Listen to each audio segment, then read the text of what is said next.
El libro de los espíritus, libro 2, capítulo 7. Regreso a la vida corpórea. Número 1. Preludios del regreso. 2. Unión del alma y el cuerpo. 3. El aborto.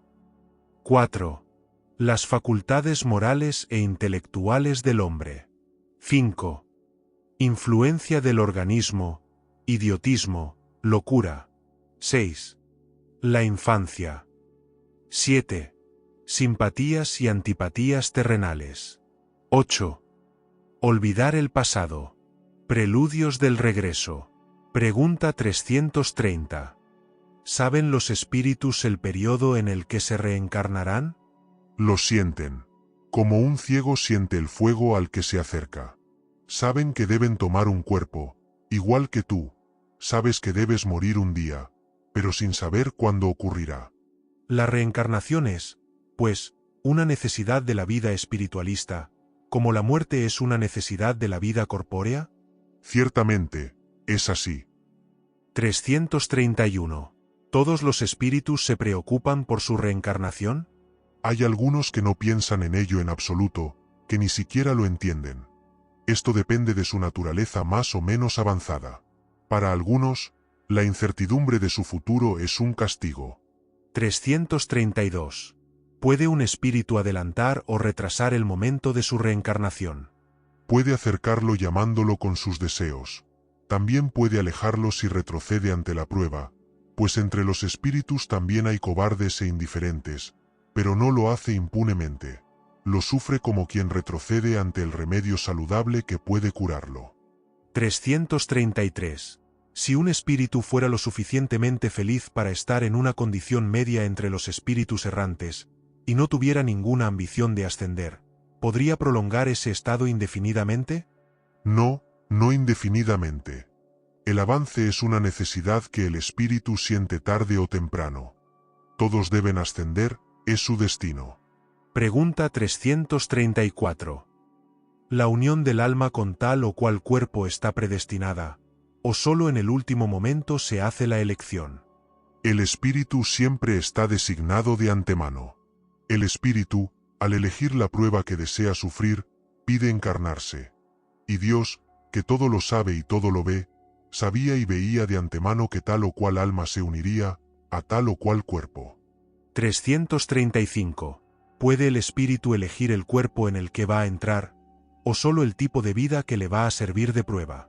También puede elegir el cuerpo, pues las imperfecciones de ese cuerpo son pruebas para él, que ayudan a su avance si domina los obstáculos que encuentra en él, pero la elección no siempre depende de él. Puede pedirlo. ¿Podría el espíritu, en el último momento, negarse a entrar en el cuerpo elegido por él? Si se negara, sufriría mucho más que uno que no intentara ninguna prueba. 336. ¿Podría ocurrir que un niño que va a nacer no encuentre un espíritu dispuesto a encarnarse en él? Dios proveería. El niño, cuando va a nacer viable, siempre está predestinado a tener un alma. Nada fue creado sin diseño. 337. ¿La unión del espíritu con ese cuerpo puede ser impuesta por Dios? Puede ser impuesta, al igual que las distintas pruebas, sobre todo cuando el espíritu no es todavía capaz de elegir con pleno conocimiento de causa. Como expiación, un espíritu puede ser obligado a unirse con el cuerpo de un niño que, por su nacimiento y la posición que tendrá en el mundo, puede convertirse para él en un sujeto de castigo. 338. Si varios espíritus se presentaran para el mismo cuerpo que va a nacer, ¿qué decidiría entre ellos? Muchos pueden pedirlo. Es Dios quien juzga en estos casos quién es más capaz de cumplir la misión a la que está destinado el niño. Pero, como he dicho, el espíritu es designado antes del momento en que ha de unirse al cuerpo. 339. ¿El momento de la encarnación va acompañado de una perturbación similar a la que se produce al dejar el cuerpo? Mucho más grande y sobre todo más largo. Al morir, el espíritu sale de la esclavitud. Al nacer, vuelve a entrar en ella. 340. ¿El instante en que un espíritu va a encarnarse es solemne para él? ¿Realiza ese acto como algo serio e importante para él? Es como un viajero que se embarca en un viaje peligroso, y no sabe si no encontrará la muerte en las olas que enfrenta. El viajero que se embarca conoce los peligros a los que se expone, pero no sabe si naufragará. Lo mismo ocurre con el espíritu. Conoce la clase de pruebas a las que está sometido, pero no sabe si sucumbirá. Así como la muerte del cuerpo es una especie de renacimiento para el espíritu, la reencarnación es para él una especie de muerte, o más bien de exilio y claustración. Deja el mundo de los espíritus por el mundo corpóreo, como el hombre deja el mundo corpóreo por el mundo de los espíritus. El espíritu sabe que va a reencarnarse, lo mismo que el hombre sabe que va a morir. Pero, como el hombre, no tiene conciencia de este hecho hasta el último momento, cuando ha llegado el tiempo necesario. Entonces, en este momento supremo, la confusión se apodera de él, como ocurre en el hombre que agoniza. Y esta confusión persiste hasta que la nueva existencia se forma claramente. Los planteamientos de la reencarnación son una especie de agonía para el espíritu. 341. La incertidumbre en que se encuentra un espíritu en cuanto a la posibilidad de éxito de las pruebas que va a pasar en la vida, ¿es causa de ansiedad para él, antes de su encarnación? Una gran ansiedad, ya que las pruebas de su vida le retrasarán o adelantarán según las haya soportado bien o mal. 342. En el momento de su reencarnación, está el espíritu acompañado por otros espíritus amigos suyos, que vienen a asistir su salida del mundo de los espíritus, como vienen a recibirlo cuando vuelve a él. Esto depende de la esfera que habita el espíritu. Si se encuentra en las esferas donde reina el afecto, los espíritus que le aman le acompañan hasta el último momento, le animan y a menudo incluso le siguen en la vida. 343. Los espíritus amigos que nos siguen en la vida son a veces los que vemos en nuestros sueños, que nos muestran afecto y que se nos presentan bajo rasgos desconocidos. Muy a menudo son ellos. Vienen a visitarte, como se va a ver a un preso en la cárcel. 2. Unión del alma y el cuerpo. Pregunta 344. ¿En qué momento el alma se une al cuerpo? La unión comienza en la concepción, pero no se completa hasta el momento del nacimiento. Desde el momento de la concepción, el espíritu designado para habitar un cuerpo determinado se aferra a él, mediante un vínculo fluido que se hace cada vez más estrecho hasta el momento en que el niño nace. El grito que entonces se escapa del niño anuncia que es uno de los vivos y los servidores de Dios. 345. ¿La unión entre el espíritu y el cuerpo es definitiva desde el momento de la concepción? Durante este primer periodo, ¿podría el espíritu renunciar al derecho de habitar el cuerpo designado? La unión es definitiva, en el sentido de que otro espíritu no podría reemplazar al designado para este cuerpo. Pero como los lazos que lo unen a él son muy débiles, se rompen fácilmente, y pueden ser rotos por la voluntad del espíritu que retrocede ante la prueba que ha elegido. Pero entonces el niño no vive. 346. ¿Qué pasa con el espíritu si el cuerpo que ha elegido muere antes de nacer? Elige a otro. ¿Cuál es el objetivo de estas muertes prematuras? Las imperfecciones del material son la causa más frecuente de estas muertes. 347. ¿De qué puede servir que un espíritu se encarne en un cuerpo que muere a los pocos días de su nacimiento? El ser no tiene una conciencia suficientemente desarrollada de su existencia. La importancia de la muerte es casi nula. Suele ser, como hemos dicho, una prueba para los padres. 348. ¿Sabe el espíritu de antemano que el cuerpo que elige no tiene posibilidades de vivir? Él lo sabe a veces, pero si lo elige por esta razón, es porque se encoge ante la prueba. 349. Cuando un espíritu pierde una encarnación, por la causa que sea, ¿es sustituido inmediatamente por otra existencia? No siempre de forma inmediata. Se necesita tiempo para que el espíritu vuelva a elegir, a menos que la reencarnación instantánea provenga de una determinación anterior. 350. Una vez que el espíritu se ha unido al cuerpo del niño, y cuando ya no hay razón para negarlo, ¿se arrepiente a veces de la elección que ha hecho? ¿Te refieres así, como hombre, se queja de la vida que tiene? ¿Le gustaría que fuera diferente? Sí, si se arrepiente de la elección que ha hecho. No. Él no sabe que lo ha elegido. Un espíritu, una vez encarnado, no puede arrepentirse de una elección de la que no es consciente. Pero puede encontrar la carga demasiado pesada, y si cree que es superior a sus fuerzas, es entonces cuando recurre al suicidio. 351. En el intervalo entre la concepción y el nacimiento, ¿disfruta el espíritu de todas sus facultades? Más o menos según el tiempo, pues aún no está encarnado, sino adherido. Desde el momento de la concepción, una perturbación comienza a apoderarse del espíritu, que es así advertido de que ha llegado el momento de tomar una nueva existencia. Esta perturbación aumenta hasta el nacimiento. Durante este intervalo, su estado es más o menos el de un espíritu encarnado durante el sueño del cuerpo. A medida que se acerca el momento del nacimiento, sus ideas se desvanecen, así como el recuerdo del pasado, del que ya no tiene conciencia, como hombre, una vez que ha entrado en la vida, pero este recuerdo vuelve gradualmente a él, en su estado de espíritu. 352. En el momento del nacimiento, ¿el espíritu recupera inmediatamente la plenitud de sus facultades? No, se desarrollan gradualmente con los órganos. Es una nueva existencia para él. Debe aprender a utilizar sus instrumentos. Las ideas vuelven gradualmente a él, como en un hombre que sale del sueño y se encuentra en una posición diferente de la que tenía el día anterior. 353.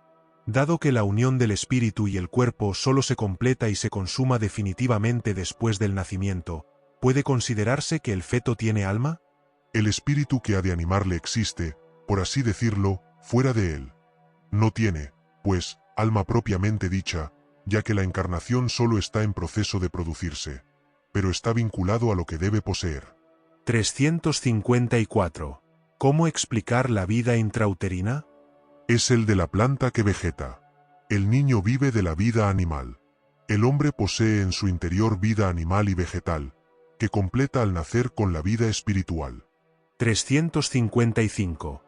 Existen, como indica la ciencia, niños que, desde el vientre materno, no nacen viables. ¿Y con qué propósito ocurre esto? Esto sucede a menudo. Dios lo permite como una prueba, ya sea para los padres o para el espíritu designado para tomar su lugar. 356. ¿Hay niños nacidos muertos que no han sido destinados a la encarnación de un espíritu? Sí, hay algunos que nunca tuvieron un espíritu destinado a su cuerpo. Nada debía cumplirse para ellos. En ese caso, este niño vino solo para los padres. ¿Puede un ser de esta naturaleza llegar a término? Sí, a veces, pero entonces no vive. ¿Todo niño que sobrevive al nacimiento tiene necesariamente un espíritu encarnado en él? ¿Qué sería de él, sin ella? No sería un ser humano. Pregunta 357. ¿Cuáles son las consecuencias del aborto para el espíritu? Es una existencia nula. 358. ¿Es el aborto voluntario un delito, independientemente del momento de la concepción? Siempre es un crimen cuando se transgrede la ley de Dios. La madre, o cualquier otra persona, siempre cometerá un crimen al quitarle la vida al niño antes de que nazca, pues es para evitar que el alma soporte las pruebas de las que el cuerpo iba a ser el instrumento. 359. Si la vida de la madre corre peligro por el nacimiento del niño, ¿es un delito sacrificar al niño para salvar a la madre? Es mejor sacrificar el ser que no existe al ser que existe. 360. ¿Es racional tener la misma consideración por el feto que por el cuerpo de un niño que ha vivido? En todo esto, vean la voluntad de Dios y su obra. Así que no traten a la ligera las cosas que deben respetar. ¿Por qué no respetar las obras de la creación, a veces incompletas por voluntad del Creador? Esto es parte de su propósito que nadie está llamado a juzgar. 3. Facultades morales e intelectuales. Pregunta 361. ¿De dónde saca el hombre sus cualidades morales, buenas o malas? Son las del espíritu que se encarna en él. Cuanto más puro es este espíritu, más se inclina el hombre al bien. Parece deducirse de esto que el hombre bueno es la encarnación de un espíritu bueno, y el hombre vicioso la de un espíritu malo. Sí, pero di más bien que se trata de un espíritu imperfecto, pues de lo contrario se podría creer en espíritus siempre malos, en lo que llamáis demonios. 362. ¿Cuál es el carácter de los individuos en los que se encarnan los espíritus de luz? Mareado, travieso y a veces malvado. 363. ¿Tienen los espíritus pasiones que no pertenecen a la humanidad? No, de lo contrario se los habrían comunicado. 364. ¿Es el mismo espíritu el que da al hombre las cualidades morales y las de la inteligencia? Ciertamente es lo mismo, y esto es debido al grado al que ha llegado. El hombre no tiene dos espíritus en él. 365. Porque los hombres que son muy inteligentes, lo que indica un espíritu superior en ellos, son a veces, al mismo tiempo, profundamente viciosos? Es porque el espíritu encarnado no es suficientemente puro, y el hombre cede a la influencia de otros y peores espíritus. El espíritu progresa por una marcha ascendente insensible, pero el progreso no se realiza simultáneamente en todas las direcciones. En un periodo puede avanzar en la ciencia, en otro en la moral. 366. ¿Qué pensar de la opinión según la cual las diferentes facultades intelectuales y morales del hombre son el producto de tantos espíritus diferentes encarnados en él, y cada uno con una aptitud? Reflexionando, reconocemos que es absurdo. Si el hombre fuera una amalgama de espíritus, esta voluntad no existiría, y no habría individualidad para él, ya que, a su muerte, todos estos espíritus serían como una bandada de pájaros escapados de una jaula. El hombre se queja a menudo de que no entiende ciertas cosas, y es curioso ver cómo multiplica las dificultades, mientras tiene a mano una explicación muy sencilla y natural. Esto sigue siendo confundir el efecto con la causa. Es hacer por el hombre lo que los paganos hicieron por Dios. Creían en tantos dioses como fenómenos hay en el universo, pero los más sensatos entre ellos solo veían en estos fenómenos los efectos de un único Dios. El mundo físico y el mundo moral nos ofrecen muchos puntos de comparación sobre este tema. Hemos creído en la existencia múltiple de la materia, mientras nos hemos detenido en la aparición de los fenómenos. Hoy comprendemos que estos fenómenos, tan variados, pueden muy bien ser solo modificaciones de una única materia elemental. Las diversas facultades son manifestaciones de una misma causa, que es el alma o del espíritu encarnado, y no de varias almas, así como los diferentes sonidos del órgano son producto de una misma clase de aire, y no de tantas clases de aire como sonidos hay. De este sistema se desprendería que cuando un hombre pierde o adquiere ciertas aptitudes o inclinaciones, sería el hecho de tantos espíritus que van o vienen, lo que lo convertiría en un ser múltiple sin individualidad, y por consiguiente sin responsabilidad. Además, se contradice con los numerosos ejemplos de manifestaciones por las que los espíritus prueban su personalidad y su identidad. 4. Influencia de la organización. Pregunta 367. ¿El espíritu, al unirse al cuerpo, se identifica con la materia? La materia es sólo la envoltura del espíritu, como el vestido es la envoltura del cuerpo. El espíritu, al unirse con el cuerpo, conserva los atributos de la naturaleza espiritual. 368. ¿Las facultades del espíritu se ejercen con total libertad después de su unión con el cuerpo? El ejercicio de las facultades depende de los órganos que les sirven de instrumento. Están debilitados por la tosquedad de la materia. Según esto, la envoltura material sería un obstáculo a la libre manifestación de las facultades del espíritu, como un vidrio opaco se opone a la libre emisión de la luz. Sí, y muy opaco. La acción de la materia gruesa del cuerpo sobre el espíritu puede compararse a la del agua turbia que quita la libertad de movimiento al cuerpo que se sumerge en ella. 369. ¿El libre ejercicio de las facultades del alma está subordinado al desarrollo de los órganos? Los órganos son los instrumentos de la manifestación de las facultades del alma. Esta manifestación está subordinada al desarrollo y grado de perfección de estos mismos órganos, como la bondad de una obra a la bondad de la herramienta. Podemos deducir de la influencia de los órganos una relación entre el desarrollo de los órganos cerebrales y el de las facultades morales e intelectuales. No confundas el efecto con la causa. El espíritu tiene siempre sus propias facultades, y no son los órganos los que dan las facultades, sino las facultades las que impulsan el desarrollo de los órganos. Según esto, ¿la diversidad de aptitudes en el hombre se debe únicamente al estado del espíritu? Las cualidades de un espíritu, que puede ser más o menos avanzado, son el principio. Pero hay que tener en cuenta la influencia de la materia, que impide más o menos el ejercicio de sus facultades.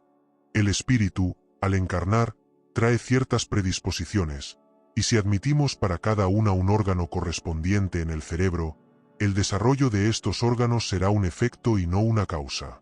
Si las facultades tuvieran su principio en los órganos, el hombre sería una máquina sin libre albedrío y sin responsabilidad por sus actos.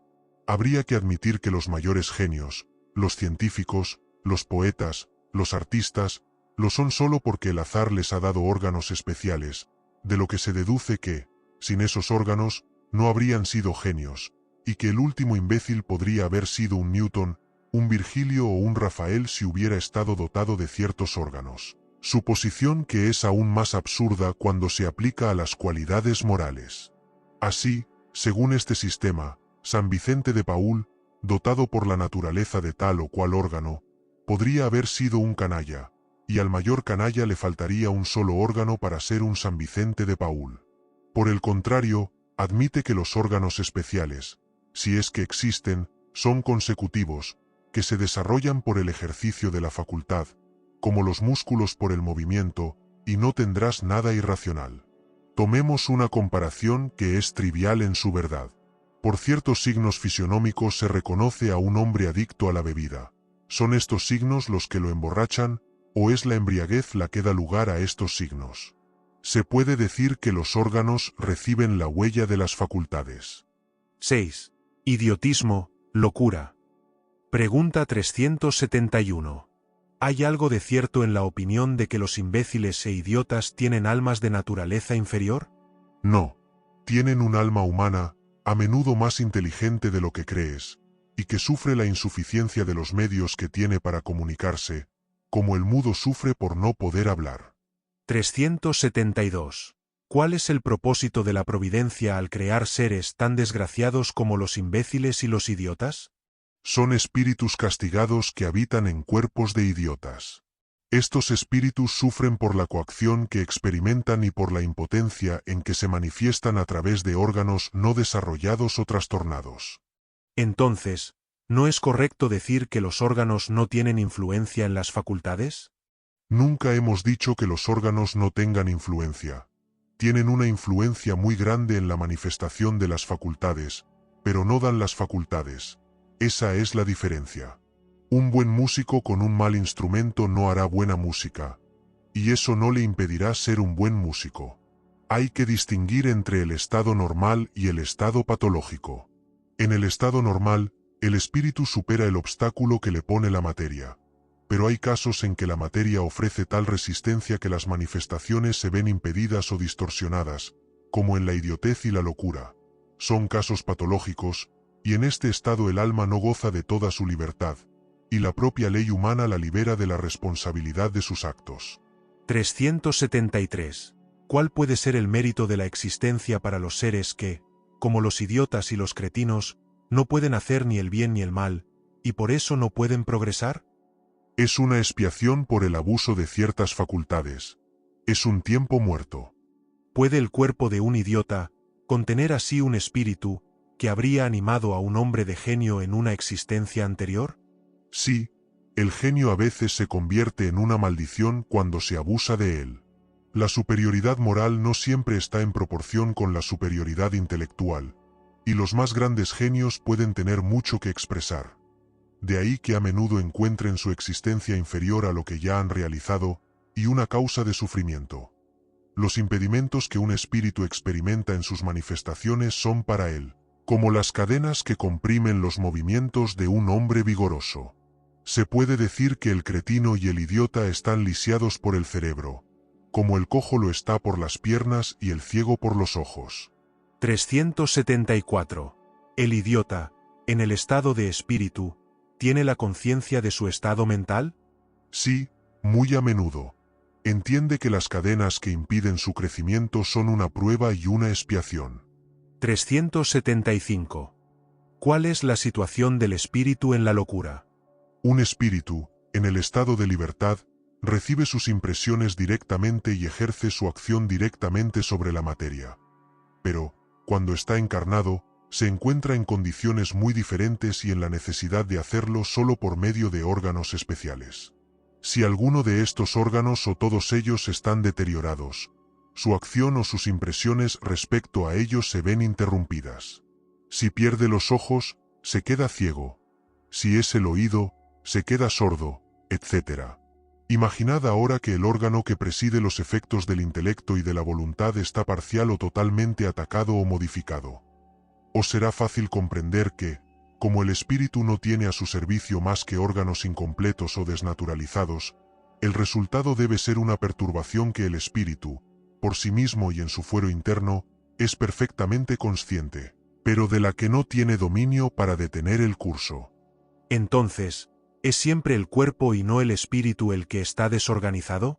Sí, pero no hay que olvidar que, así como un espíritu actúa sobre la materia, ésta reacciona sobre él, hasta cierto punto, y que un espíritu puede ser momentáneamente impresionado por la alteración de los órganos por los que se manifiesta y recibe sus impresiones.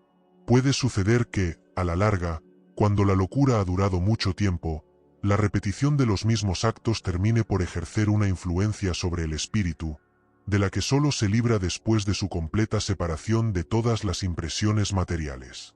376. ¿Por qué la locura a veces lleva al suicidio? El espíritu sufre por la coacción que experimenta y por la impotencia en la que se encuentra para manifestarse libremente, por lo que busca en la muerte un medio para romper sus ataduras. 377.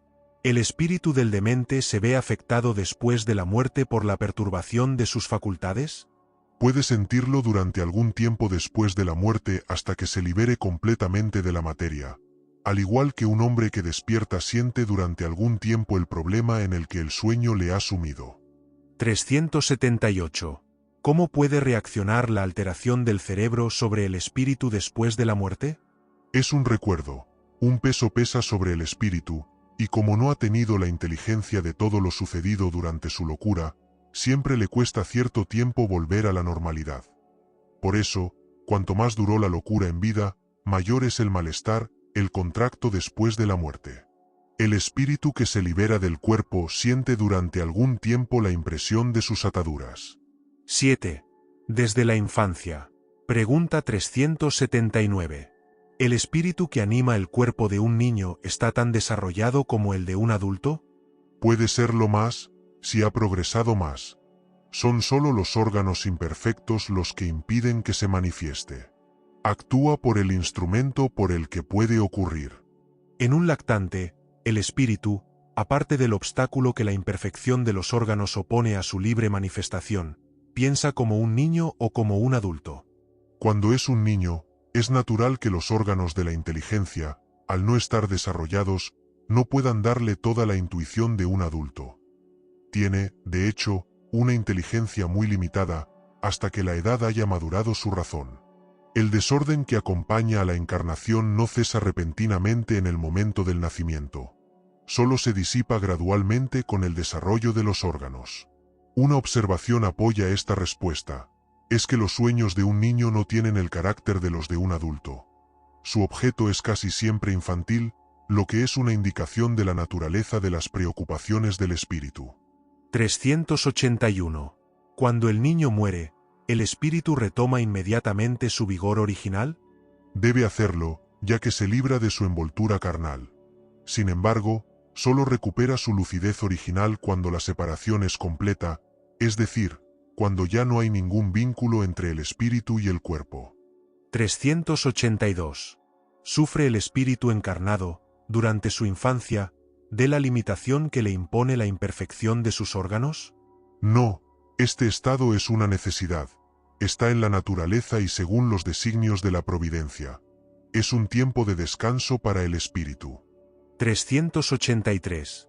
¿De qué sirve, para el espíritu, pasar por el estado de la infancia?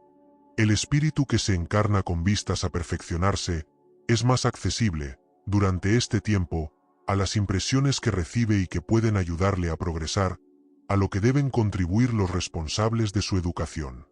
384. ¿Por qué los primeros llantos del niño son lágrimas? Para excitar el interés de la madre y provocar los cuidados necesarios para él. ¿No entiendes que si solo tuviera gritos de alegría, cuando aún no puede hablar, no nos preocuparíamos por lo que necesita?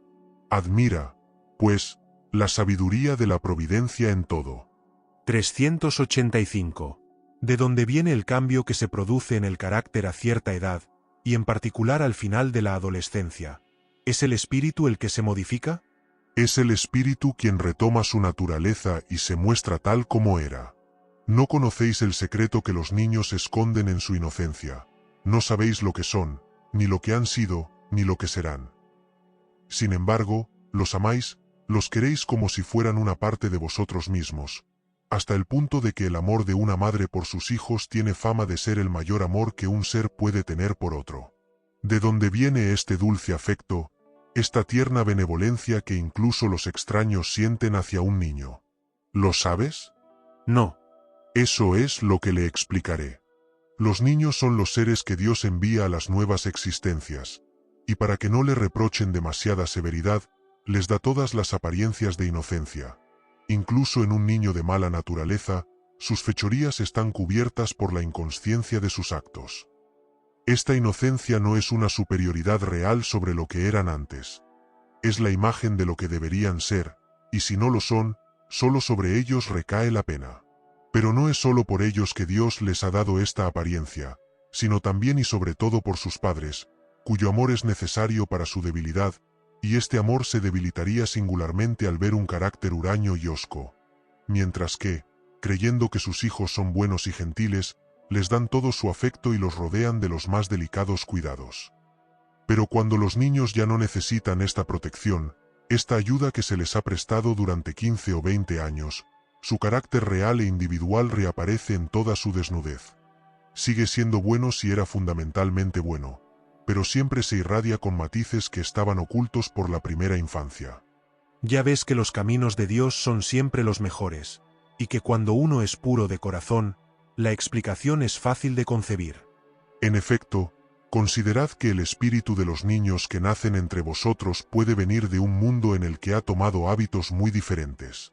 ¿Cómo querríais que este nuevo ser estuviera en medio de vosotros, que viene con pasiones muy diferentes de las que poseéis, con inclinaciones y gustos totalmente opuestos a los vuestros? ¿Cómo querríais que se incorporara a vuestras filas de otra manera que no fuera como Dios quiere, es decir, a través del tamiz de la infancia? Allí se funden todos los pensamientos, todos los caracteres, todas las variedades de seres engendrados por esta multitud de mundos en los que crecen las criaturas. Y vosotros mismos, cuando muráis, os encontraréis en una especie de infancia, en medio de nuevos hermanos. Y en vuestra nueva existencia no terrenal, desconoceréis los hábitos, las costumbres y las relaciones de este mundo, que es nuevo para vosotros. Manejaréis con dificultad un lenguaje que no estaréis acostumbrados a hablar, un lenguaje más vivo que vuestros pensamientos actuales. La debilidad de la juventud la hace flexible y accesible a los consejos de la experiencia y de quienes deben ayudarla a progresar. Es entonces cuando se puede reformar su carácter y reprimir sus malas inclinaciones. Tal es el deber que Dios ha confiado a sus padres, misión sagrada de la que tendrán que responder. Así, la infancia no solo es útil, necesaria e indispensable, sino que es la consecuencia natural de las leyes que Dios ha establecido y que rigen el universo. 8. Simpatías y antipatías terrenales. Pregunta 386. ¿Pueden dos seres que se han conocido y amado encontrarse en otra existencia corporal y reconocerse? Reconocerse, no, pero sentirse atraído, sí. Y a menudo las relaciones íntimas fundadas en un afecto sincero no tienen otra causa. Dos seres se reúnen por circunstancias que son fortuitas en apariencia, pero que son el resultado de la atracción de los dos espíritus que se buscan a través de la multitud. ¿No sería mejor que se reconocieran? No siempre. El recuerdo de las vidas pasadas tendría mayores inconvenientes de los que crees. Después de la muerte, se reconocerán, sabrán el tiempo que pasaron juntos. 387. ¿La simpatía se basa siempre en el conocimiento previo? No. Dos espíritus que se adaptan el uno al otro, se buscan naturalmente sin que se hayan conocido como hombres. 388. Los encuentros que a veces tenemos con determinadas personas, y que atribuimos al azar, ¿no son el efecto de una especie de relación de simpatía? Hay vínculos entre los seres pensantes que aún no conoces. El magnetismo es el piloto de esta ciencia que entenderás mejor más adelante. 389. ¿Cuál es el origen de la repulsión instintiva que se siente por ciertas personas a primera vista? Espíritus insensibles que se adivinan y se reconocen sin hablar.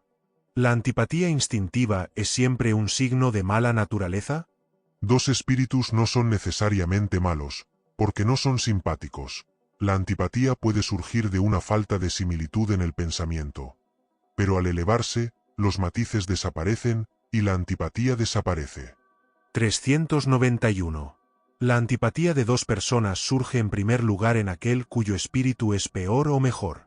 En ambos, pero las causas y los efectos son diferentes. Un espíritu maligno siente antipatía hacia cualquiera que pueda juzgarlo y desenmascararlo. Al ver a una persona por primera vez, sabe que será desaprobada. Su extrañeza se convierte en odio y celos, y le inspira el deseo de hacer el mal. El espíritu bueno siente repulsión por el malo, porque sabe que no será comprendido por ellos y que no comparten los mismos sentimientos. Pero, fortalecido por su superioridad, no tiene ni odio ni celos contra el otro, se contenta con evitarlo y compadecerlo. 9. Olvidar el pasado. Pregunta 392. ¿Por qué el espíritu encarnado pierde la memoria de su pasado? El hombre no puede ni debe saberlo todo. Dios así lo quiere en su sabiduría. Sin el velo que cubre ciertas cosas, el hombre quedaría deslumbrado, como quien pasa sin transición de la oscuridad a la luz. Al olvidar el pasado, es más, el mismo. 393. ¿Cómo puede el hombre ser responsable de actos y redimir faltas de las que no tiene memoria? ¿Cómo puede sacar provecho de la experiencia adquirida en las vidas que han sido olvidadas? Es concebible que las tribulaciones de la vida le sirvieran de lección si recordara lo que pudo haberle provocado. Pero mientras no las recuerde, cada existencia es para él como si fuera la primera, y así siempre hay que empezar de nuevo. ¿Cómo se puede conciliar esto con la justicia de Dios? Con cada nueva existencia, el hombre tiene más inteligencia y puede distinguir mejor entre el bien y el mal. ¿Dónde estaría el mérito de esto, si recordara todo el pasado? Cuando un espíritu vuelve a su vida primitiva, la vida espiritista, toda su vida pasada se despliega ante él. Ve las faltas que ha cometido y que son la causa de sus sufrimientos, y lo que podría haberle evitado cometerlas. Comprende que la posición que le ha tocado es justa, y busca entonces la existencia que podría reparar la que acaba de pasar. Busca pruebas semejantes a las que ha pasado, o luchas que cree convenientes para su adelanto, y pide a los espíritus superiores a él, que le ayuden en esta nueva tarea que emprende, pues sabe que el espíritu que le será dado como guía en esta nueva existencia tratará de reparar sus faltas dándole una especie de intuición de las que ha cometido.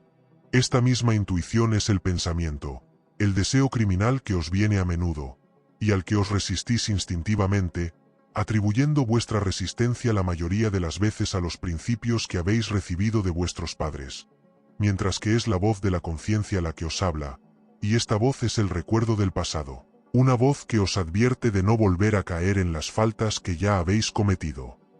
El espíritu que ha entrado en esta nueva existencia, si pasa estas pruebas con valor y si las resiste, se eleva y asciende en la jerarquía de los espíritus, cuando vuelve entre ellos.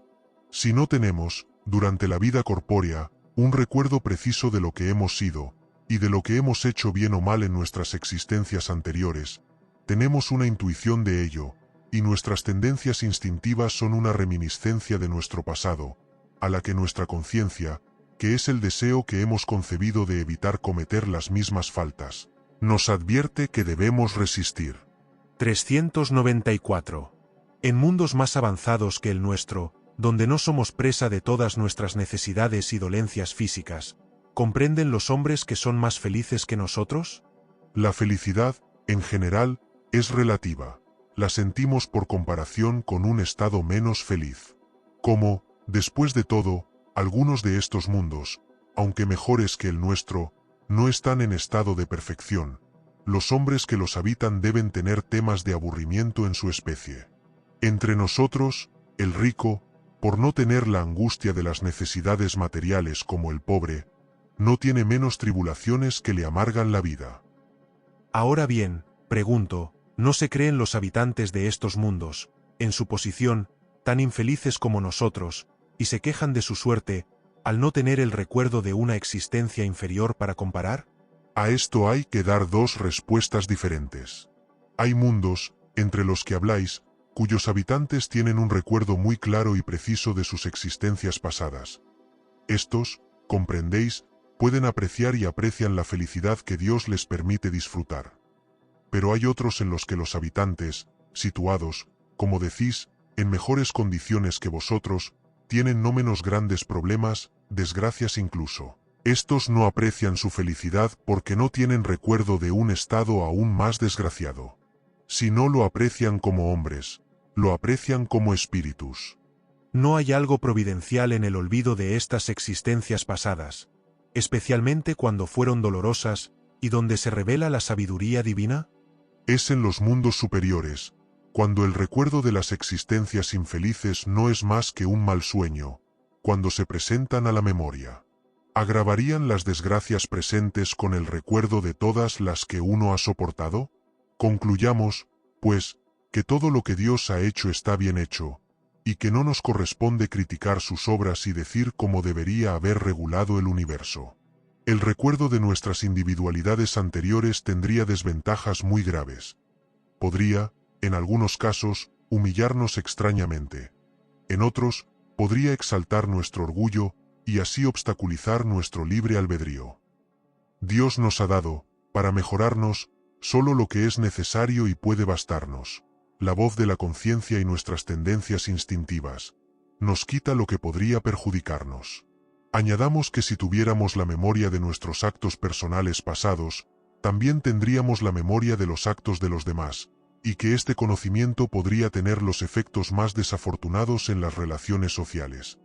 Como no siempre tenemos motivos para gloriarnos de nuestro pasado, a menudo es una suerte que se corra un velo sobre él. Esto está en perfecto acuerdo con la doctrina de los espíritus, de los mundos superiores al nuestro. En estos mundos, en los que solo reina la bondad, el recuerdo del pasado no es doloroso. Por eso recordamos nuestra existencia anterior como recordamos lo que hicimos el día anterior. En cuanto a la estancia que se haya podido tener en los mundos inferiores, es, como hemos dicho, solo un mal sueño. 395. ¿Podemos tener algunas revelaciones sobre nuestras existencias anteriores? No siempre. Muchos, sin embargo, saben lo que han sido y lo que han hecho. Si se les permitiera decirlo en voz alta, harían singulares revelaciones sobre el pasado. 396. Algunas personas creen tener un vago recuerdo de un pasado desconocido que se les presenta, como la imagen fugaz de un sueño que uno intenta en vano captar. ¿Es esta idea solo una ilusión? A veces es real, pero a menudo es también una ilusión contra la que hay que tener cuidado, porque puede ser el efecto de una imaginación demasiado excitada. 397. En las existencias corpóreas de naturaleza superior a la nuestra, ¿es más precisa la memoria de las existencias anteriores? Sí, a medida que el cuerpo se vuelve menos material uno recuerda mejor. La memoria del pasado es más clara para quienes habitan los mundos de un orden superior. 398. Dado que las tendencias instintivas del hombre son una reminiscencia de su pasado, se deduce que, estudiando estas tendencias, ¿puede conocer las faltas que ha cometido? Pero es necesario tener en cuenta la mejora que puede haber tenido el espíritu y las resoluciones que ha adoptado en su estado errante. La existencia actual puede ser mucho mejor que la anterior. Puede ser peor, es decir, ¿Puede el hombre cometer faltas en una existencia que no cometió en la anterior? Esto depende de su avance. Si no sabe resistir a las pruebas, puede ser conducido a nuevas faltas que son consecuencia de la posición que ha elegido. Pero en general, estas faltas indican más bien un estado estacionario que uno retrógrado, porque el espíritu puede avanzar o detenerse, pero no retrocede. 399. Puesto que las vicisitudes de la vida corporal son a la vez una expiación por las faltas pasadas y pruebas para el futuro, se deduce que de la naturaleza de estas vicisitudes podemos inferir el tipo de existencia anterior. Las tendencias instintivas son una pista más segura, pues las pruebas que el espíritu sufre son tanto para el futuro como para el pasado. Llegado al término marcado por la providencia para su vida errante, el propio espíritu elige las pruebas a las que quiere someterse para acelerar su avance, es decir, el tipo de existencia que cree más adecuado para proporcionarle los medios para hacerlo. Si triunfa, se levanta. Si sucumbe, debe empezar de nuevo. Es en virtud de esta libertad que, en el estado de espíritu, elige las pruebas de la vida corpórea, y que, en el estado de encarnación, delibera si quiere o no hacer, y elige entre el bien y el mal. Negar al hombre el libre albedrío sería reducirlo al estado de una máquina. Cuando un espíritu ha vuelto a la vida corporal, pierde momentáneamente el recuerdo de sus antiguas existencias, como si un velo se las hubiera ocultado. Pero a veces tiene una vaga conciencia de ellas, y hasta pueden revelársele en ciertas circunstancias.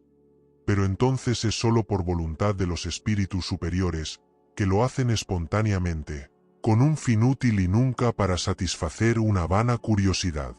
Las existencias futuras no pueden ser reveladas en ningún caso, por la razón de que dependen del modo en que se realiza la existencia presente y de la elección posterior del espíritu. El olvido de las faltas cometidas no es un obstáculo para la mejora de un espíritu, porque si no tiene un recuerdo preciso de ellas, el conocimiento que tenía en su estado errante y el deseo que ha concebido de repararlas, le guían por intuición y le dan el pensamiento de resistir al mal. Este pensamiento es la voz de su conciencia, en la que está asistido por los espíritus, que le ayudan si escucha las buenas inspiraciones que le sugieren. Si el hombre no conoce los propios actos que ha cometido en sus existencias anteriores, siempre puede saber de qué tipo de faltas ha sido culpable y cuál era su carácter dominante. Solo tiene que estudiarse a sí mismo, y puede juzgar lo que ha sido, no por lo que es, sino por sus tendencias.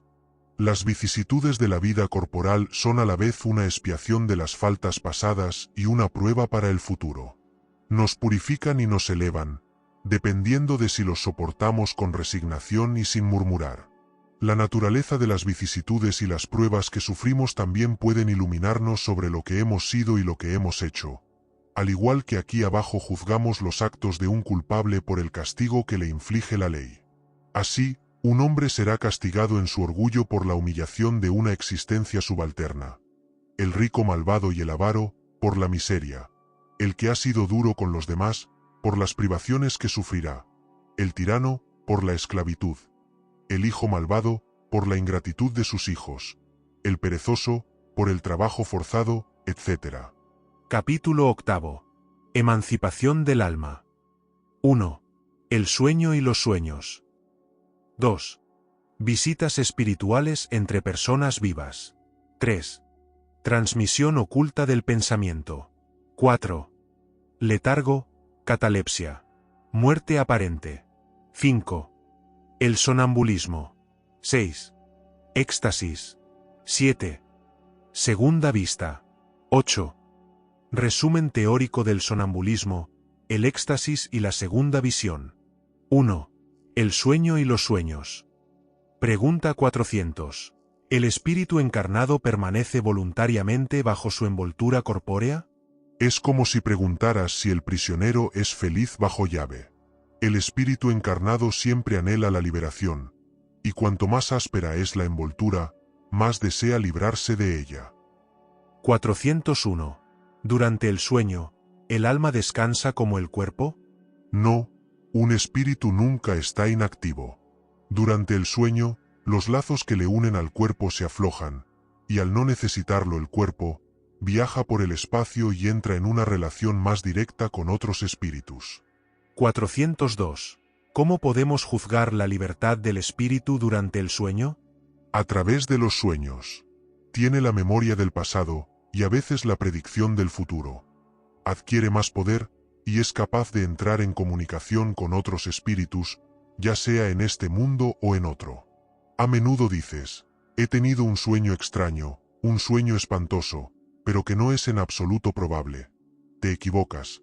A menudo es un recuerdo de lugares y cosas que has visto o verás en otra existencia o en otro momento. Al estar el cuerpo adormecido, el espíritu intenta romper su cadena buscando en el pasado o en el futuro. Pobres hombres, que poco conocéis los fenómenos más ordinarios de la vida.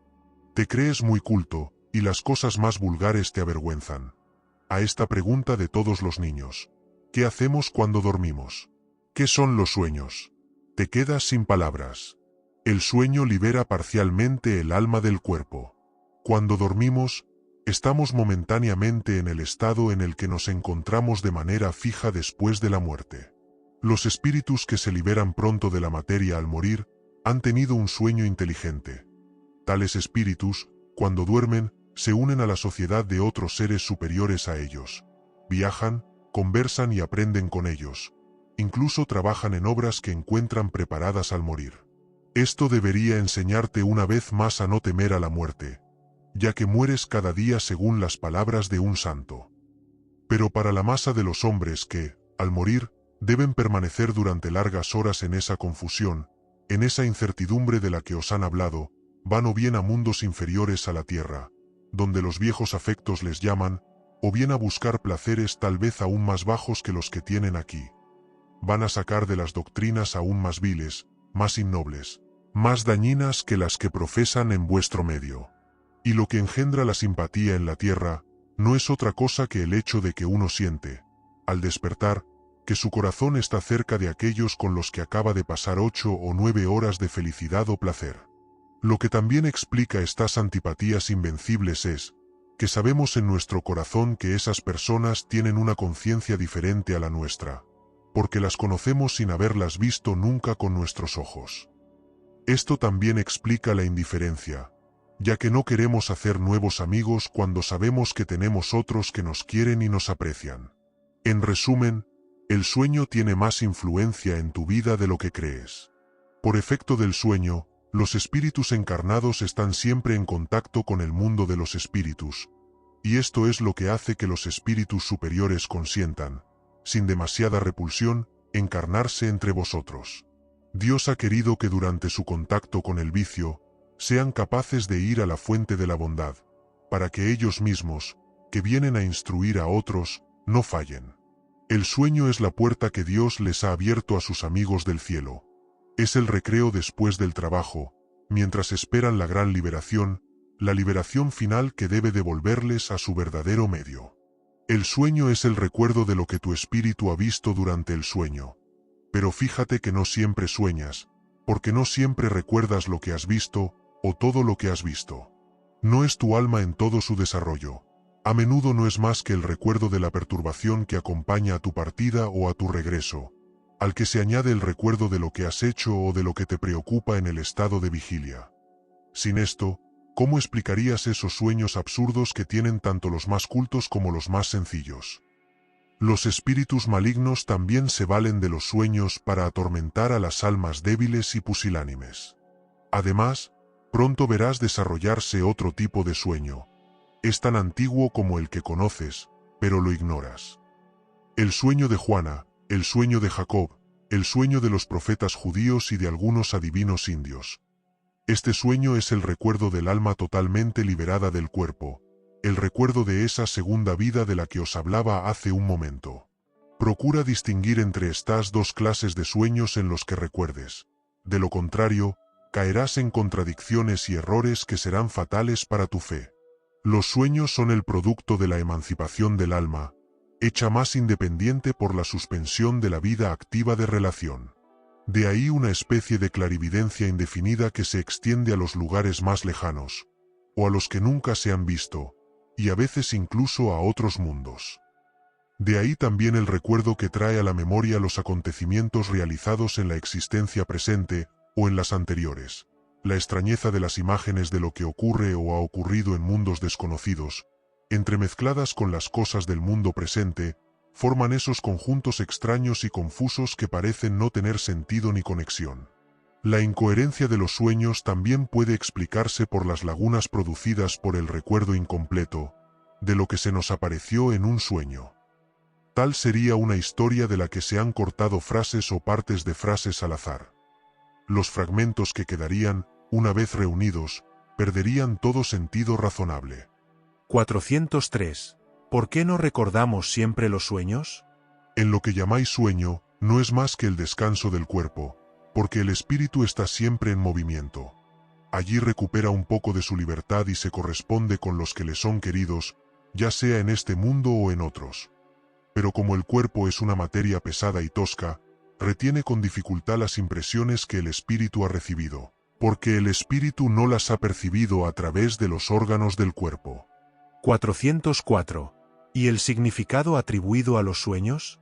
Los sueños no son verdaderos en el sentido en que los entienden los adivinos, pues es absurdo creer que soñar con tal o cual cosa anuncia tal o cual cosa.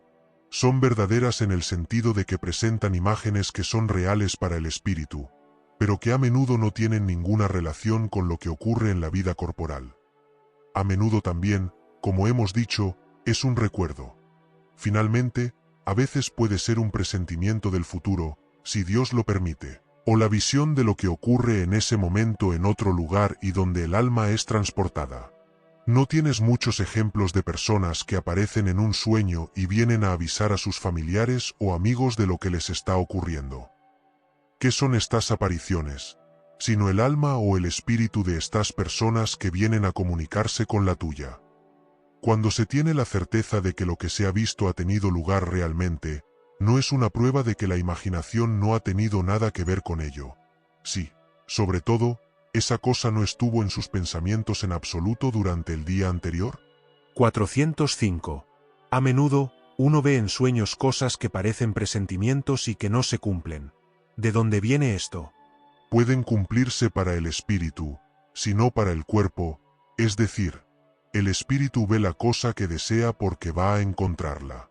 No hay que olvidar que, durante el sueño, el alma está siempre más o menos bajo la influencia de la materia, y que, por consiguiente, nunca está completamente liberada de las ideas terrestres.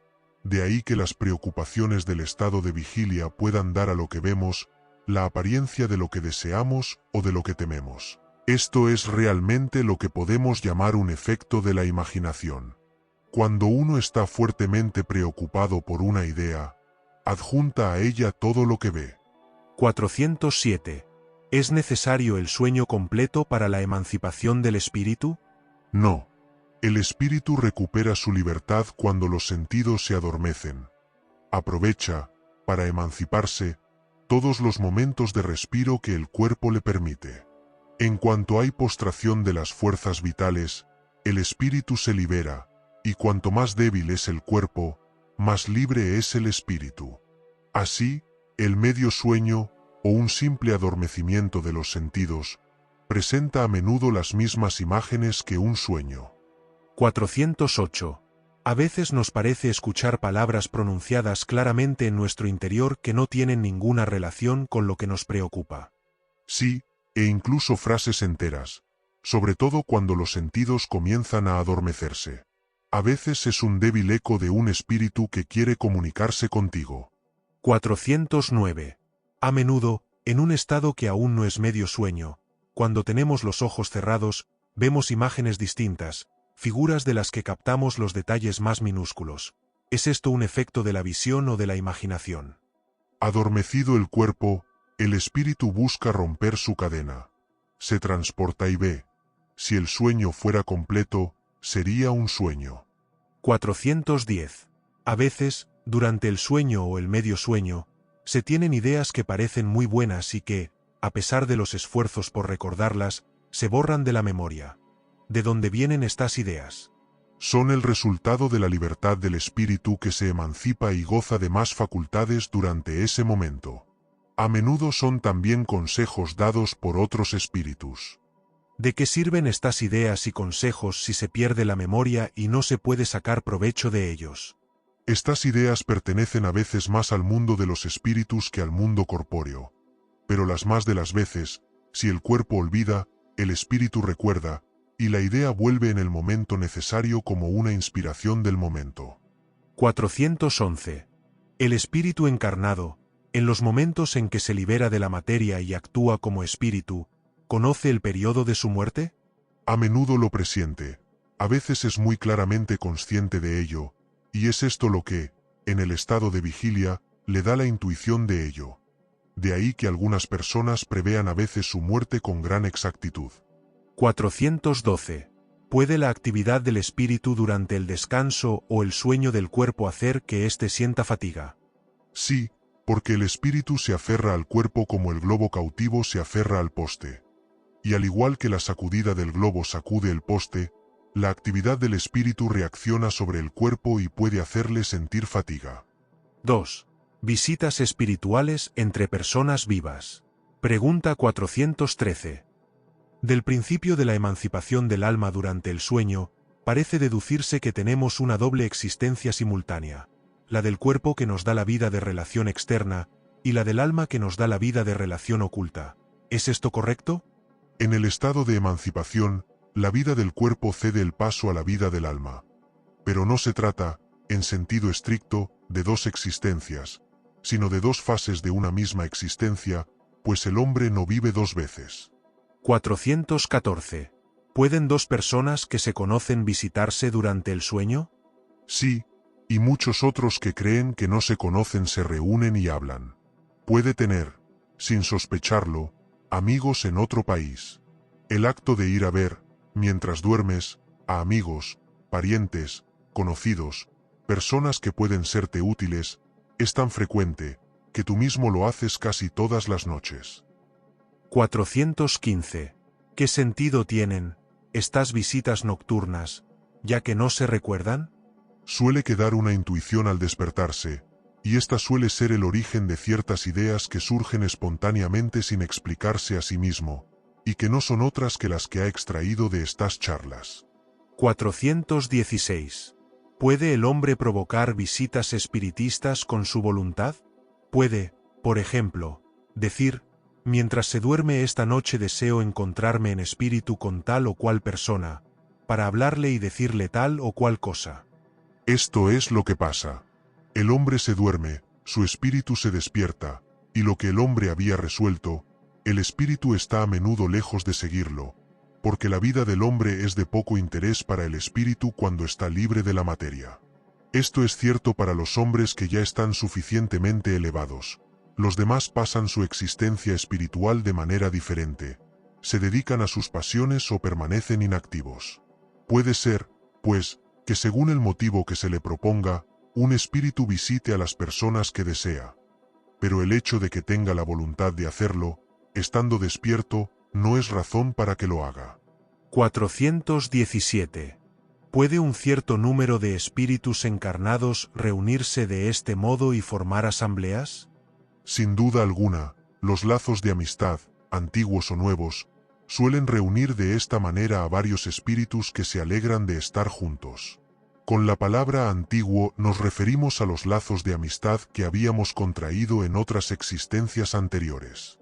Cuando despertamos, traemos una intuición de las ideas que hemos extraído de estas charlas ocultas, pero cuya fuente desconocemos. 418. ¿Podría una persona que creía que uno de sus amigos estaba muerto, mientras no lo estaba, reunirse con él, en espíritu, y así saber que estaba vivo? ¿Podría, en ese caso, tener una intuición de este hecho cuando se despertara? Como espíritu puede ciertamente verlo y conocer su destino. Si no se le impone como prueba creer en la muerte de su amigo, tendrá un presentimiento de su existencia, como puede tenerlo de su muerte. 3. Transmisión oculta del pensamiento. 419. ¿Por qué la misma idea, por ejemplo, la de un descubrimiento, se produce en varios puntos al mismo tiempo? Ya hemos dicho que durante el sueño los espíritus se comunican entre sí. Pues bien, Cuando el cuerpo despierta, el espíritu recuerda lo que ha aprendido, y el hombre cree que lo ha inventado. De este modo, varios espíritus pueden encontrar lo mismo al mismo tiempo.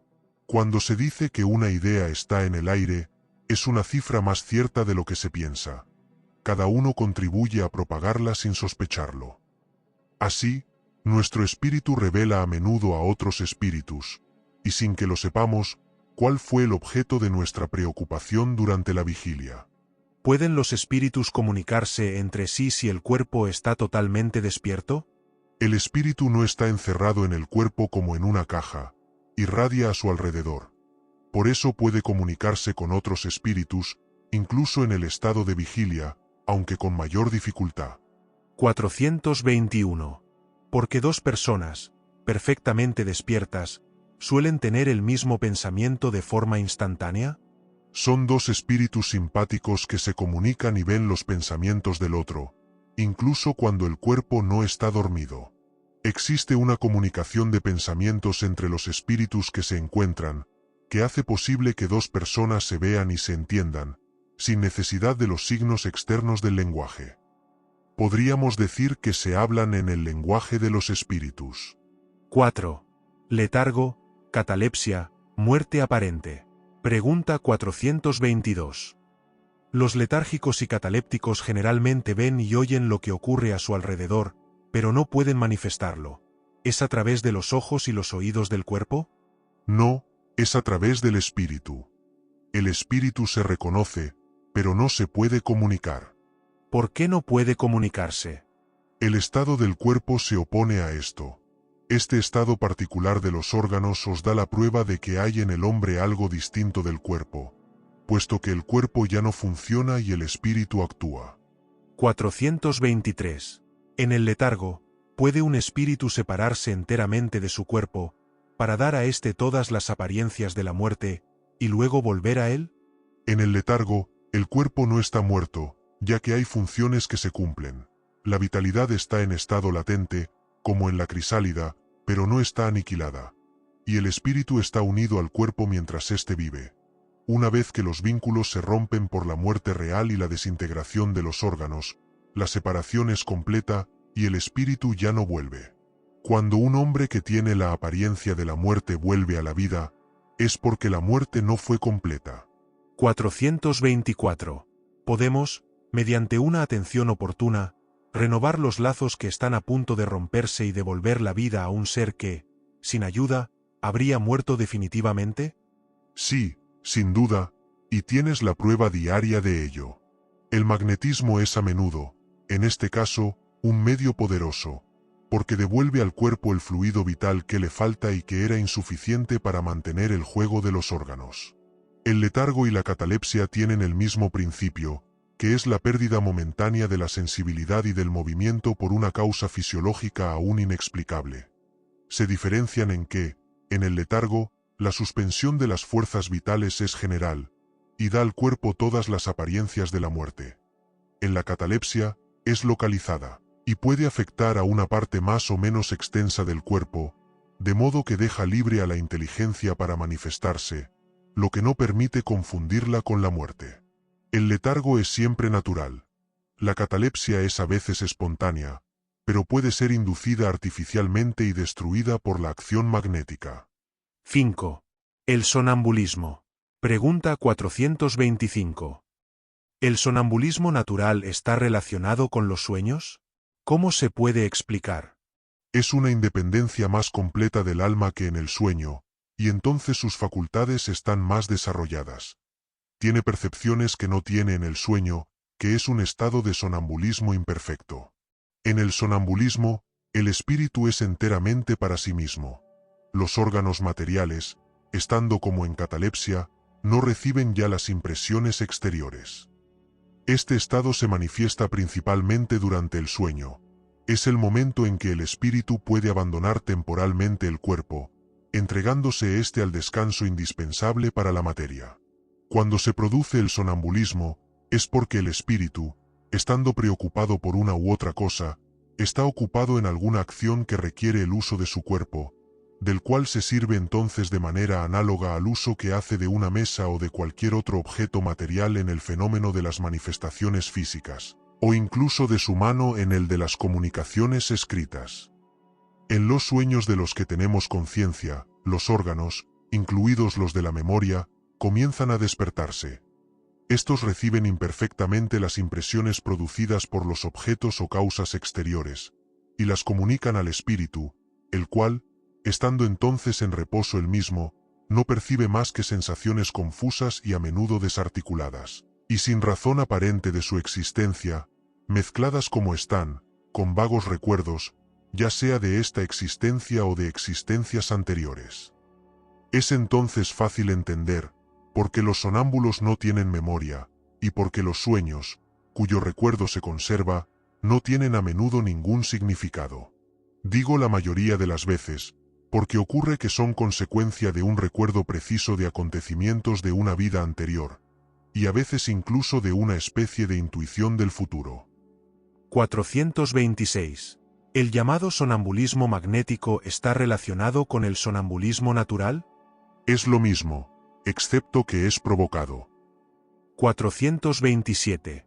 ¿Cuál es la naturaleza del agente llamado fluido magnético? Fluido vital, electricidad animada, que son modificaciones del fluido universal. 428. ¿Cuál es la causa de la clarividencia sonámbula? Lo hemos dicho, es el alma la que ve. 429. ¿Cómo puede el sonámbulo ver a través de cuerpos opacos? ¿No hemos dicho que, para el espíritu, la materia no es un obstáculo, ya que la atraviesa libremente? Menudo os dice que ve a través de la frente, a través de la rodilla, etc., porque vosotros, estando enteramente dentro de la materia, no comprendéis que pueda ver sin la ayuda de los órganos del oro. Él mismo, por el deseo que tenéis, cree que necesita estos órganos, pero si le dejarais libre, comprendería que ve a través de todas las partes de su cuerpo. Para decirlo mejor, que es fuera de su cuerpo donde ve. 431. ¿Cuál es la fuente de las ideas innatas del sonámbulo, y cómo puede hablar con precisión de cosas que no conoce en el estado de vigilia, y que incluso están más allá de su capacidad intelectual? Ocurre que el sonámbulo tiene más conocimientos de los que tú conoces, solo que permanecen dormidos, porque su envoltura es demasiado imperfecta para recordarlos. ¿Pero qué es al final? Como nosotros, un espíritu que se encarna en la materia para cumplir su misión, y el estado en el que entra le despierta de este letargo. Os hemos dicho a menudo que vivimos una y otra vez. Es este cambio el que le hace perder materialmente lo que puede haber aprendido en una existencia anterior. Al entrar en el estado que llamáis crisis, recuerda, pero no siempre de manera completa. Sabe, pero no podría decir de dónde sabe, ni cómo posee este conocimiento. La crisis se acaba, todo el recuerdo se desvanece y él vuelve al olvido. La experiencia demuestra que los sonámbulos reciben también comunicaciones de otros espíritus, que les transmiten lo que deberían decir, y suplen su insuficiencia. Esto se ve especialmente en las prescripciones médicas.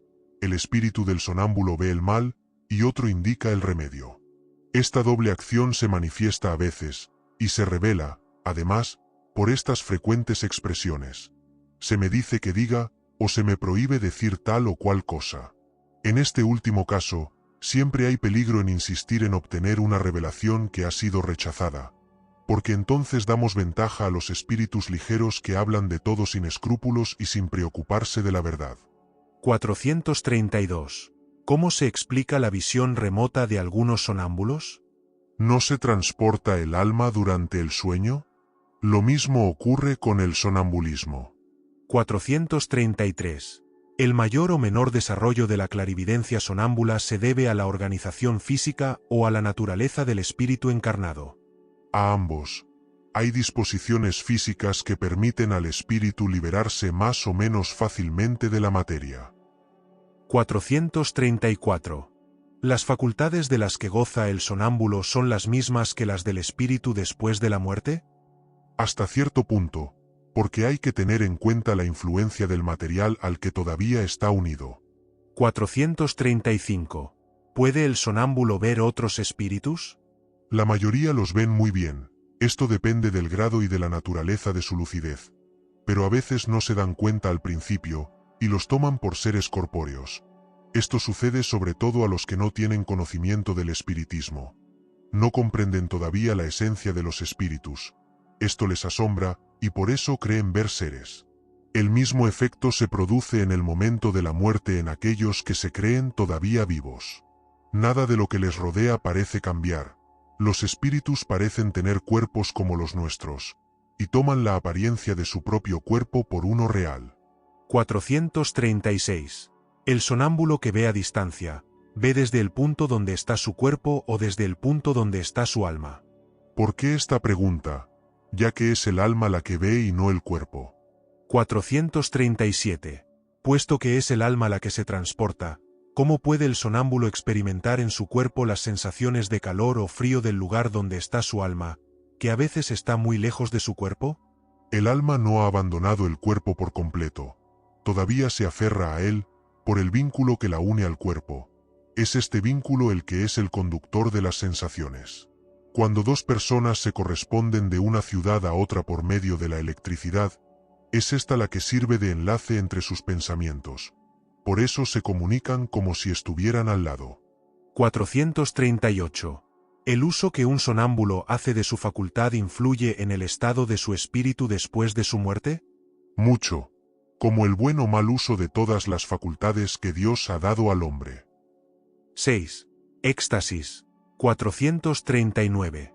¿Qué diferencia hay entre el éxtasis y el sonambulismo? Es un sonambulismo más refinado. El alma del estático es aún más independiente. ¿El espíritu del estático penetra realmente en los mundos superiores? Sí, los ve y comprende la felicidad de los que están allí. Por eso le gustaría quedarse allí. Pero hay mundos inaccesibles para los espíritus que no están suficientemente purificados. 441. Cuando el estático expresa el deseo de abandonar la tierra, ¿habla con sinceridad y no le frena el instinto de conservación? Depende del grado de purificación del espíritu. Si ve que su posición futura es mejor que su vida actual, se esfuerza por romper los lazos que lo atan a la tierra. 442. Si el estático se quedara solo, ¿podría su alma abandonar su cuerpo para siempre? Sí, puede morir. Por eso hay que recordarle todo lo que puede atarle a este mundo, y sobre todo hacerle ver que si rompiera la cadena que le retiene aquí, ese sería el verdadero modo de evitar quedarse donde ve que sería feliz. 443. Hay cosas que el estático pretende ver, y que evidentemente son producto de una imaginación afectada por creencias y prejuicios terrenales. ¿No es real todo lo que ve? Lo que ve es real para él, pero como su mente está siempre bajo la influencia de las ideas terrenales, puede verlo a su manera. Para decirlo mejor, puede expresarlo en un lenguaje apropiado a sus prejuicios y a las ideas con las que ha sido adormecido, o a las tuyas, para hacerse entender mejor. Es en este sentido especialmente en el que puede errar. 444. ¿Qué grado de confianza se puede añadir a las revelaciones de los estáticos? El estático puede equivocarse muy a menudo, sobre todo cuando quiere penetrar en lo que debe seguir siendo un misterio para el hombre, pues entonces se abandona a sus propias ideas, o bien es el juguete de espíritus engañosos que se aprovechan de su entusiasmo para fascinarlo. 445. ¿Qué consecuencias pueden extraerse de los fenómenos del sonambulismo y el éxtasis? ¿No son una especie de iniciación a la vida futura? O para decirlo mejor, es la vida pasada y la vida futura lo que el hombre vislumbra. Que estudie estos fenómenos, y encontrará la solución de más de un misterio que su razón busca vanamente penetrar.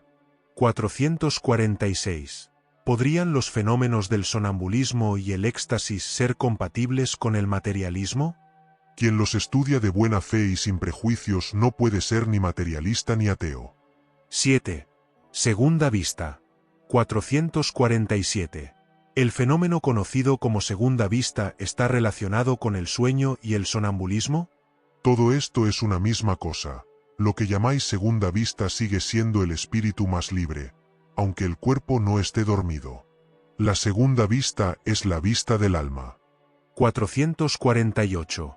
¿La segunda vista es permanente? La facultad, sí; el ejercicio, no. En los mundos menos materiales que el vuestro, los espíritus se liberan más fácilmente y entran en comunicación por el solo pensamiento, sin excluir, sin embargo, el lenguaje articulado. De ahí que la doble visión sea allí, en su mayor parte, una facultad permanente. Su estado normal puede compararse al de vuestros sonámbulos lúcidos, y esta es también la razón por la cual se os manifiestan más fácilmente que los que están encarnados en cuerpos más groseros. 449. La segunda vista se desarrolla espontáneamente o por voluntad de quien está dotado de ella. La mayoría de las veces es espontáneo, pero a menudo también la voluntad juega un gran papel en ello. Así, tomad, por ejemplo, a ciertas personas que se llaman adivinos y algunos de los cuales tienen este poder, y veréis que es la voluntad la que les ayuda a entrar en esta segunda visión, y en lo que llamáis visión. ¿Es probable que la segunda vista se desarrolle con el ejercicio? Sí, el trabajo siempre trae progreso, y el velo que cubre las cosas se vuelve más claro. ¿Esta capacidad se debe a la organización física? Ciertamente, la organización juega un papel. Hay organizaciones que son rebeldes. 451. ¿Por qué la segunda vista parece ser hereditaria en algunas familias? La similitud de la organización que se transmite como otras cualidades físicas, y luego el desarrollo de la facultad por una especie de educación que también se transmite de unos a otros. 452. ¿Es cierto que ciertas circunstancias desarrollan la segunda vista? La enfermedad, la proximidad de un peligro, una gran conmoción pueden desarrollarla. El cuerpo se encuentra a veces en un estado especial que permite al espíritu ver lo que no se puede ver con los ojos del cuerpo. Los tiempos de crisis y calamidad, las grandes emociones y todas las causas que excitan el espíritu, provocan a veces el desarrollo de la segunda vista. Parece que la providencia, en presencia del peligro, nos da los medios para conjurarlo. Todas las sectas y partidos perseguidos ofrecen numerosos ejemplos de ello. 453. ¿Las personas con segunda vista son siempre conscientes de ello? No siempre. Es algo natural para ellos, y muchos creen que si todos se observaran a sí mismos, todos deberían ser iguales. 454. Podríamos atribuir a una especie de segunda vista la perspicacia de ciertas personas que, sin tener nada extraordinario, juzgan las cosas con más precisión que otras. Siempre es el alma la que irradia más libremente y juzga mejor que bajo el velo de la materia. ¿Puede esta facultad, en ciertos casos, dar conocimiento previo de las cosas? Sí, también da presentimientos, porque hay varios grados en esta facultad, y un mismo sujeto puede tener todos los grados, o solo algunos. 8. Resumen teórico del sonambulismo, el éxtasis y la segunda visión. 455.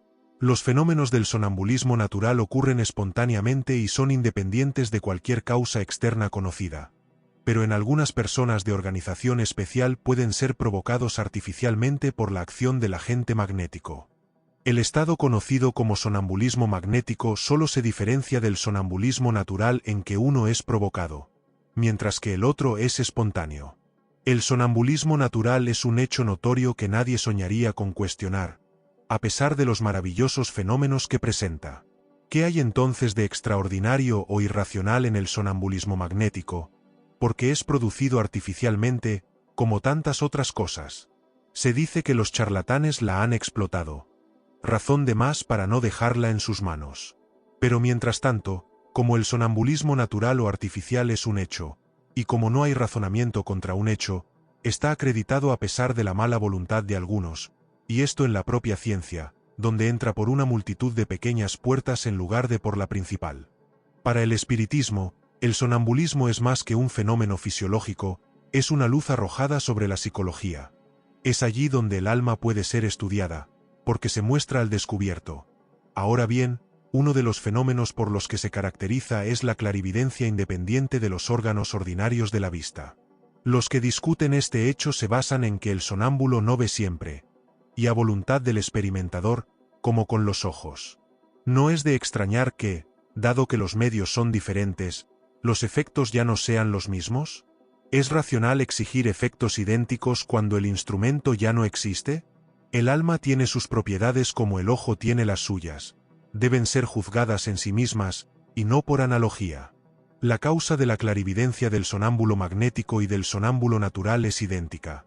Es un atributo del alma, una facultad inherente a todas las partes del ser incorpóreo que hay en nosotros, y que no tiene más límites que los asignados al alma misma.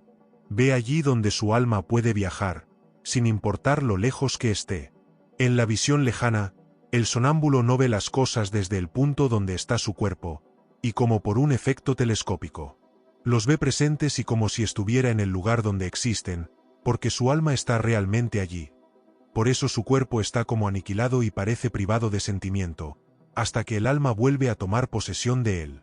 Esta separación parcial del alma del cuerpo es un estado anormal que puede durar más o menos tiempo, pero no indefinidamente. Es la causa de la fatiga que el cuerpo experimenta después de cierto tiempo, especialmente cuando el alma se dedica a un trabajo activo. La vista del alma o del espíritu no está circunscrita y no tiene sede definida, y esto explica que los sonámbulos no puedan asignarle ningún órgano especial. Ven porque ven, sin saber por qué ni cómo, ya que la vista no tiene un foco propio para ellos como espíritu. Si se refieren a su cuerpo, este foco les parece estar en los centros donde la actividad vital es mayor, principalmente en el cerebro, en la región epigástrica, o en el órgano que, para ellos, es el punto de conexión más tenaz entre el espíritu y el cuerpo. El poder de la lucidez sonámbula no es indefinido.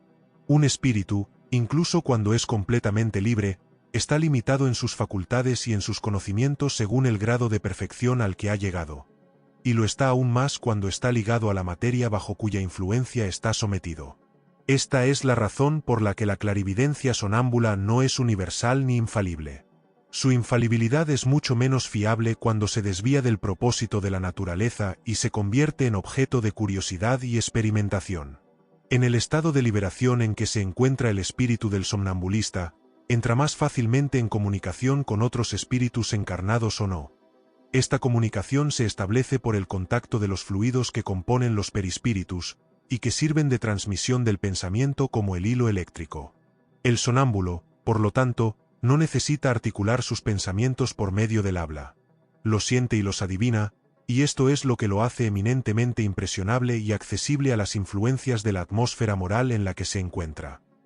Esta es también la razón por la que un gran número de espectadores, y sobre todo de curiosos más o menos malintencionados, es esencialmente perjudicial para el desarrollo de sus facultades, que se repliegan, por así decirlo, sobre sí mismas, y solo se despliegan con total libertad en un entorno íntimo y simpático. La presencia de personas malintencionadas o antipáticas produce en él el efecto del contacto de la mano sobre lo sensible. El sonámbulo ve a la vez su propio espíritu y su cuerpo. Son, por así decirlo, dos seres que representan para él la doble existencia espiritual y corpórea, y que, sin embargo, se confunden por los vínculos que los unen. El sonámbulo no siempre es consciente de esta situación, y esta dualidad hace que a menudo hable de sí mismo como si hablara de una persona ajena. Es decir, a veces es el ser corpóreo el que habla al ser espiritual, a veces es el ser espiritual el que habla al ser corpóreo. El espíritu adquiere más conocimiento y experiencia en cada una de sus existencias corporales. Los olvida en parte durante su encarnación en la materia, que es demasiado burda, pero los recuerda como espíritu. Es así como algunos sonámbulos revelan conocimientos superiores al grado de su educación e incluso a sus aparentes capacidades intelectuales. La inferioridad intelectual y científica del sonámbulo en el estado de vigilia no prejuzga, pues, los conocimientos que pueda revelar en el estado lúcido. Según las circunstancias y la finalidad que se proponga, puede sacarlas de su propia experiencia, de la clarividencia de las cosas presentes o de los consejos que recibe de otros espíritus.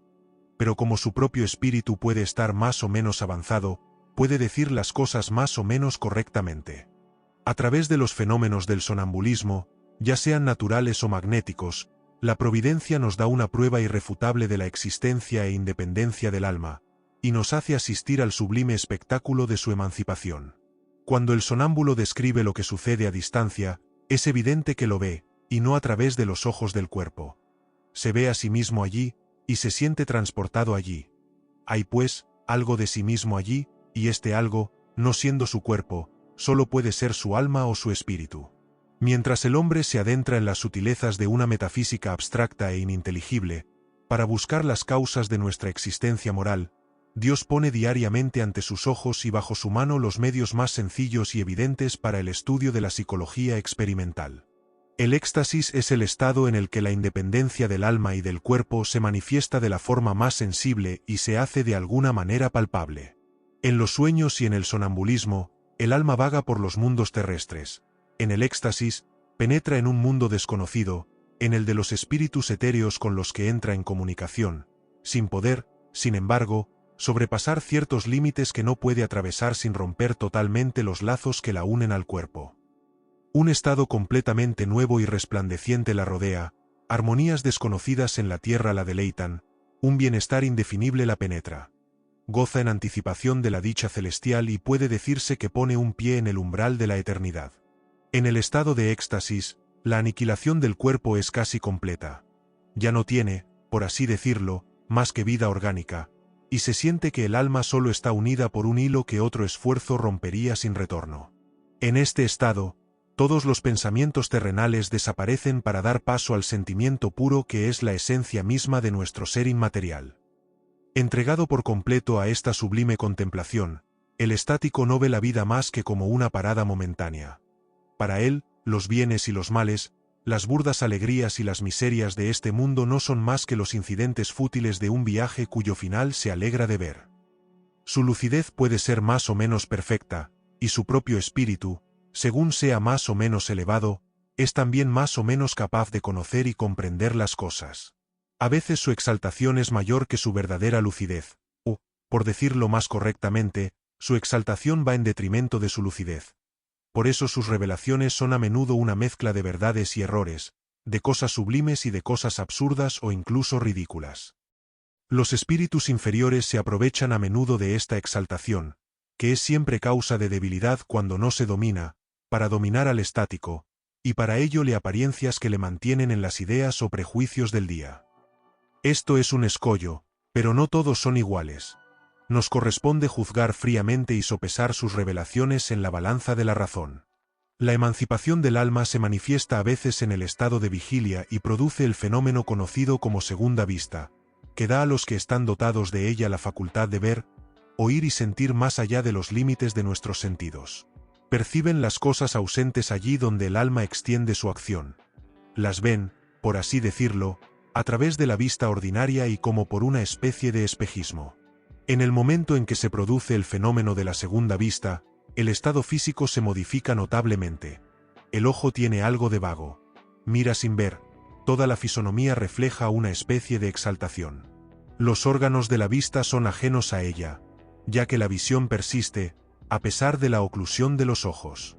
Esta facultad les parece a los que la disfrutan tan natural como la de ver. Es para ellos un atributo de su ser que no parece ser una excepción. La mayoría de las veces, el olvido sigue a esta lucidez fugaz, cuyo recuerdo, cada vez más vago, acaba por desaparecer como el de un sueño. El poder de la segunda vista varía desde la sensación confusa hasta la percepción clara de las cosas presentes o ausentes. En su estado rudimentario, da a algunas personas tacto, perspicacia y una especie de certeza en sus acciones que puede llamarse la precisión de la mirada moral. Más desarrollado, despierta presentimientos. Más desarrollado aún, muestra acontecimientos realizados o a punto de realizarse. Sonambulismo natural y artificial, el éxtasis y la segunda vista no son más que variedades o modificaciones de una misma causa. Estos fenómenos, así los sueños, están en la naturaleza. Por eso han existido desde tiempos inmemoriales. La historia nos muestra que han sido conocidos, e incluso explotados, desde la más remota antigüedad, y encontramos en ellos la explicación de un cúmulo de hechos que los prejuicios han hecho considerar como sobrenaturales.